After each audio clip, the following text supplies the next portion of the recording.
50 70 తీసుకుంటే పెద్ద ప్రాబ్లం ఉండదు జనసేనకి. వాళ్ళకి బలమైనటువంటి క్యాండిడేట్లు అందరికి వచ్చేసినట్టు, అంటే పార్టీని నమ్ముకున్నటువంటి 25-30 తీసుకుంటే కనుక కనీసం 40-50 మందికి అన్యాయం జరిగినట్టే. ఎందుకంటే జనసేన ఏమి ఈయన ప్రతి నియోజకవర్గంలో బలమైనటువంటి లీడర్ నేను తయారు చేయలే. కొంతమంది అక్కడ ఆల్రెడీ బలమైన వాళ్ళు ఈయన దగ్గరకు వచ్చిన వాళ్ళు ఉన్నారు.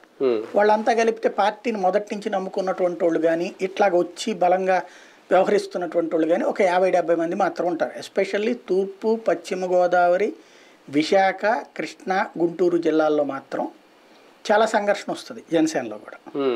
కానీ ఈ అలకలు, నిరసనలు, ఆవేదనలు ఎక్కువ తెలుగుదేశం పార్టీ నాయకుల నుంచి వస్తున్నాయి.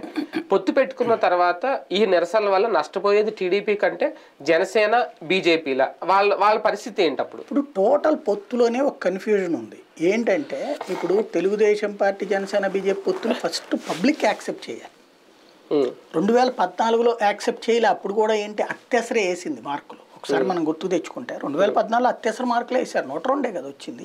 46.5% ఓట్లు, 45% జగన్కి కదా. అత్యవసర మార్కులే వేశారు ఆ రోజున. ఇవాళ రోజున బాగా హైప్ ఇచ్చారు జనసేన. కాపుల్ని మీరందరూ ఐక్యం అవ్వండి, అది చేద్దాం, ఇది చేద్దాం.